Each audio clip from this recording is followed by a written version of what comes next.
And it's not that he was throwing fits and kicking over C-stands and, throwing boxes around or anything. When Hollywood's golden mask began to break, Ron Howard had always been the quiet center in a world built on noise, the kind of director who believed in dignity, restraint, and the simple power of being kind. But the moment someone asked him about Hollywood's darker heartbeat, the part the public never sees, something shifted inside him. His face tightened, as if old memories had suddenly returned, uninvited and unwelcome. "You wouldn't believe what those legends did when the cameras stopped," he once whispered, almost as if the truth itself could still hurt him. To Howard, the so-called golden age of Hollywood was never truly golden. Behind the glamour, it was a world stitched together with silence, cruelty, and a hierarchy where fame excused everything. The same icons who built America's dreams also shattered countless lives behind closed doors, and the industry let them. And now, after decades of carrying those shadows privately, Ron Howard has decided to speak their names out loud. If you enjoy stories from the past that still speak to us today, I'd love to have you here. Please like the video, share your thoughts in the comments, and subscribe to Silver Legends. Your support helps keep these memories alive. Errol Flynn, the charm that hid a devil. Before James Bond, before Jack Sparrow, Hollywood already had its original swashbuckling rogue. Flynn wasn't just charming on screen. He embodied danger, reckless desire, and the raw magnetism that made audiences believe he could get away with anything. In the 1,930 seconds, when he arrived from Tasmania and exploded into fame with Captain Blood, 1,935, the studios built an empire on the back of his charisma. But behind that polished image stood a man unraveling. Arrogance, addiction, and entitlement wrapped around him like a second skin. And by 1942, all illusions shattered. His reputation turned poisonous when two teenage girls, Peggy Satterlee and Betty Hansen, accused him of statutory rape. Overnight, the trial became front-page news. America was split in half, those who worshipped the screen idol and those who finally saw the darkness behind him. Flynn didn't shrink from the courtroom. He laughed through testimony, smirking as if the charges were an inconvenience rather than a threat. Warner Brothers hired elite lawyers, the best they could find at the time. Fans camped outside the courthouse for days, and according to reports then, studio executives moved quietly behind the scenes, making witnesses disappear.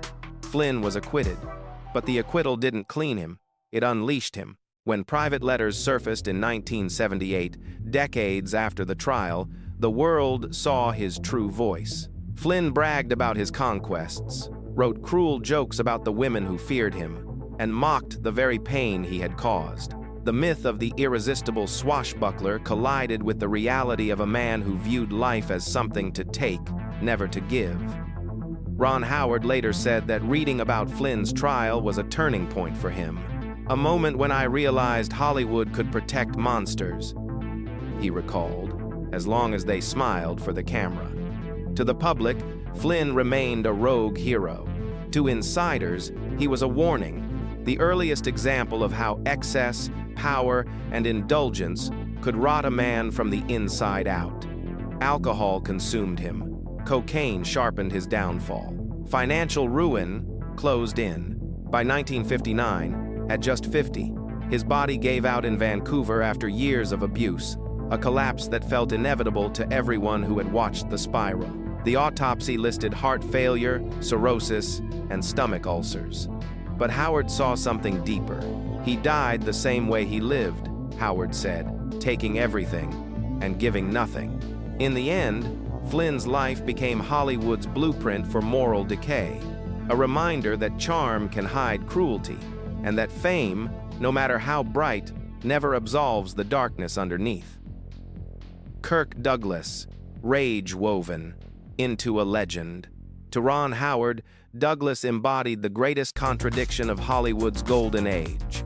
A performer who preached honor, justice, and bravery on screen, while off screen, he carried a storm that could shake entire sets.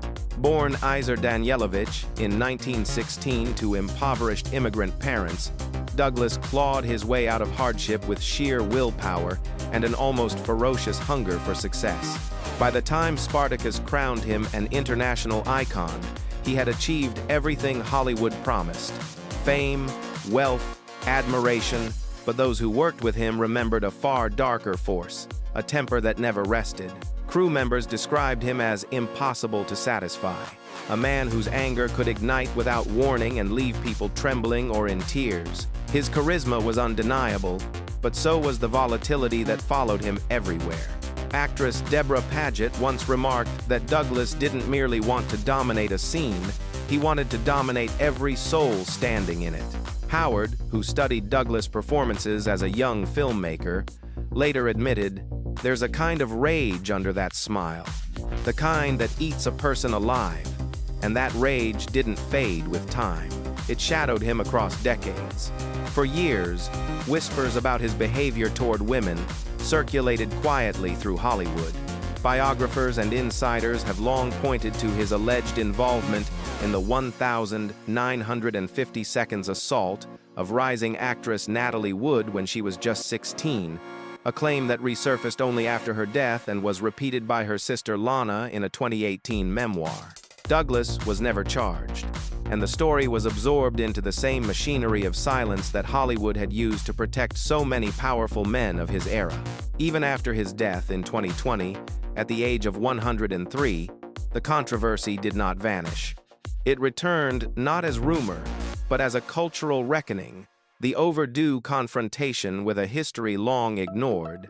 On film sets, Douglas' presence could inspire and terrify in equal measure. Stanley Kubrick, who directed him twice, called him the most driven man I've ever met and the hardest to control. Ron Howard later reflected that Douglas' legacy was not only about talent or ambition, but about something more dangerous: unchecked power. He believed the rules didn't apply to him, Howard said, and Hollywood agreed. When Douglas accepted his honorary Oscar in 1996, many saw an aging legend reaching for peace. But to Howard, it looked different. The final act of a performer who had spent a lifetime outrunning his own demons. Beneath the applause lay a truth the industry never wanted to confront: that some of its brightest legends built their legacies not on brilliance alone, but on fear. Faye Dunaway, beauty forged into cruelty.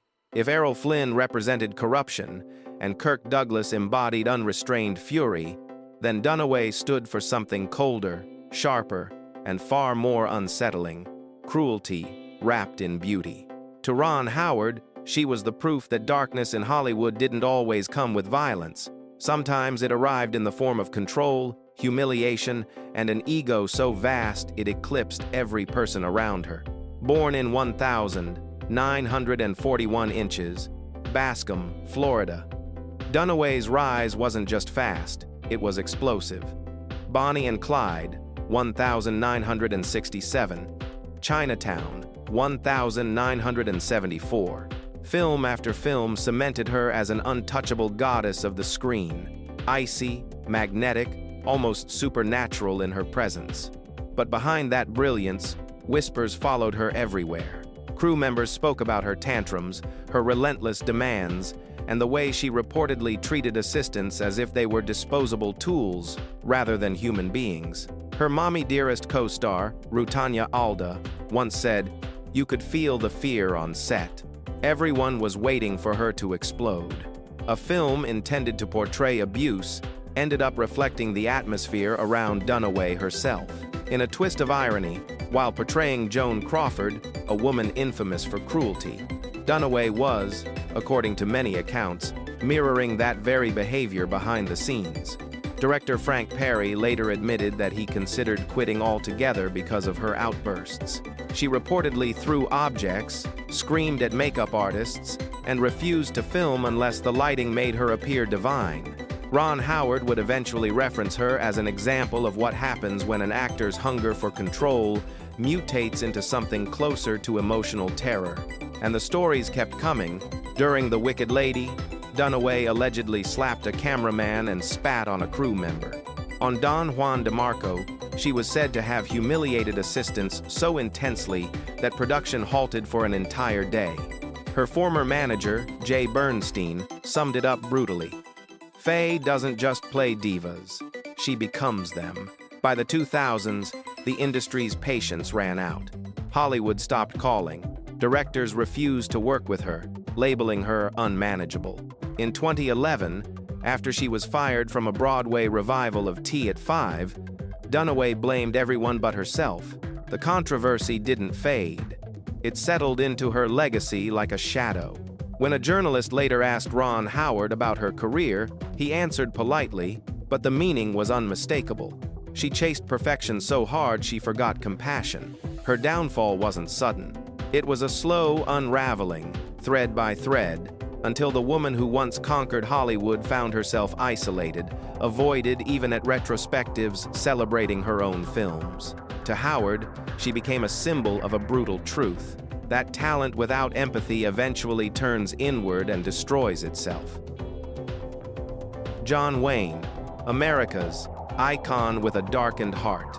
In Hollywood, power without grace doesn't stay power, it turns to poison. And no figure captured that truth more clearly than John Wayne, the tyrant of the West. Few stars ever towered over the industry the way Wayne did. To millions of Americans, he was America, the fearless cowboy, the patriot, the soldier, the embodiment of rugged masculinity. Children idolized him. Politicians quoted him. Entire generations shaped their idea of manhood around his image. But to Ron Howard, who grew up watching Wayne on a flickering black and white TV, the truth behind that heroic silhouette was far darker. When I learned what he was really like, Howard reflected, I stopped seeing the hero. I saw the bully who wore his country like a costume. Born Marion Morrison in 1907 inches, Iowa, Wayne rose through the studio system by leaning into a myth. The myth of unbreakable manhood, of certainty, of domination.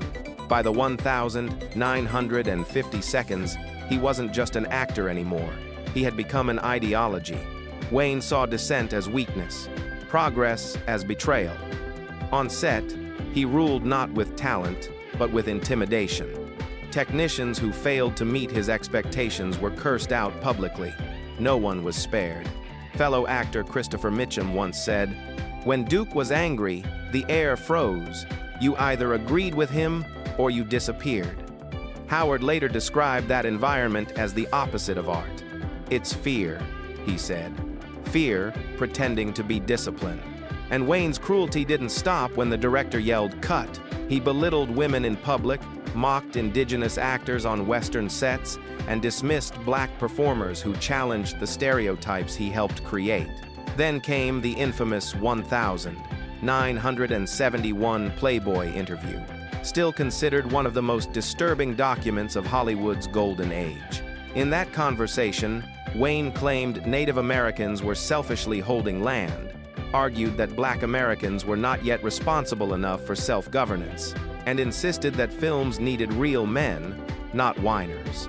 Those statements resurfaced decades later, igniting outrage and revealing not a patriot, but a man trapped in hatred.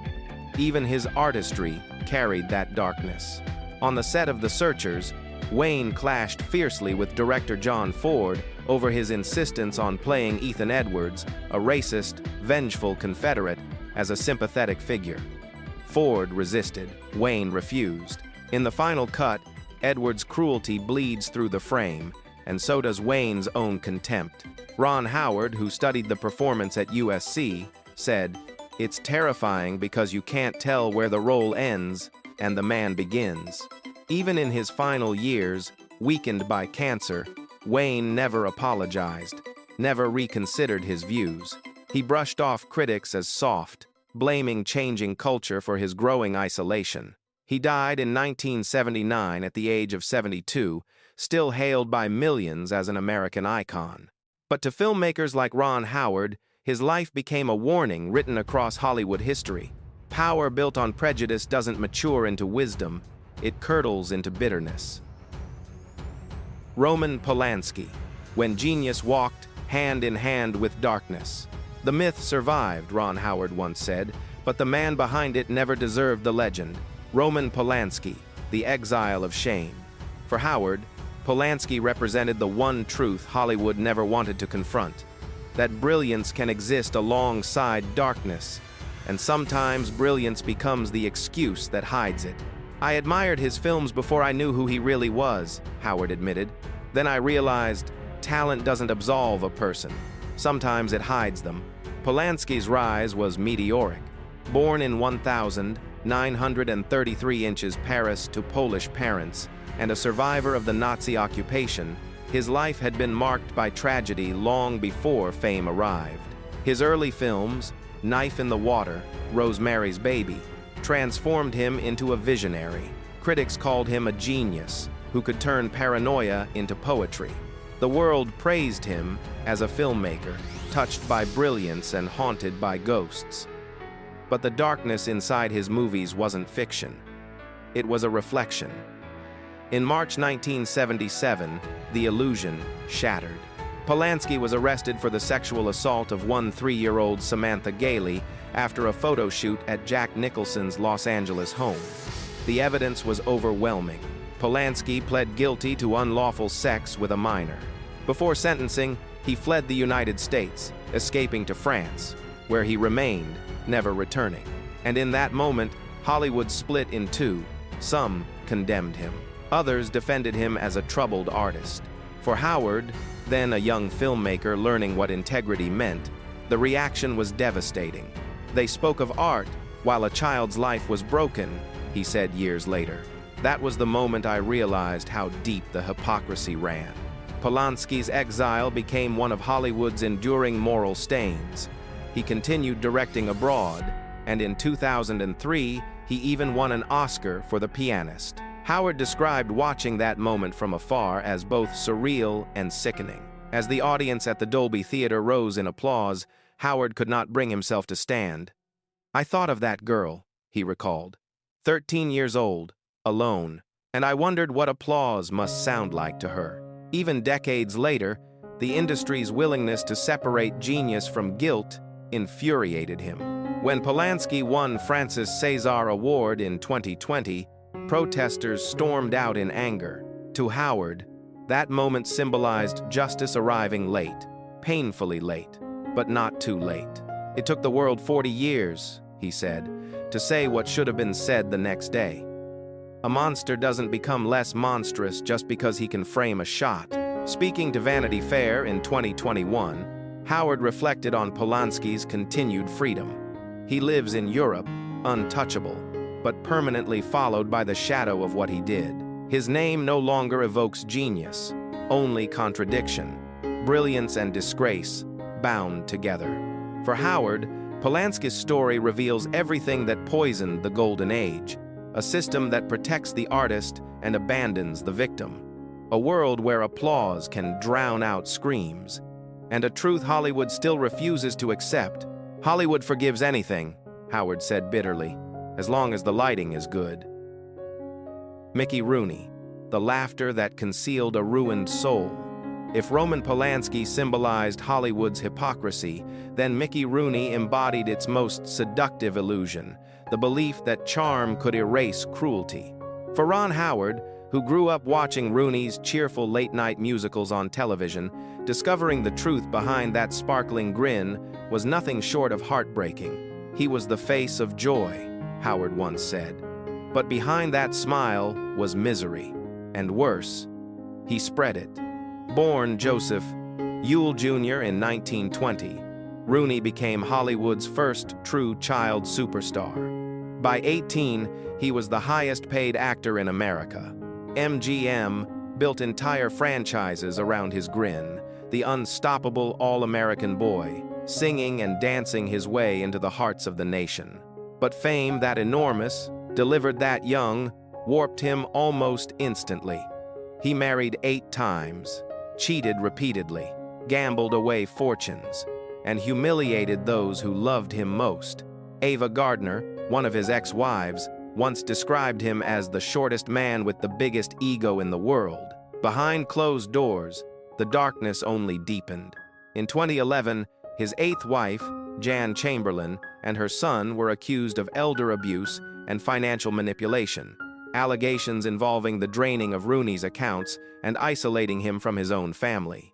But decades before that scandal, the harm Rooney inflicted had already become part of Hollywood folklore.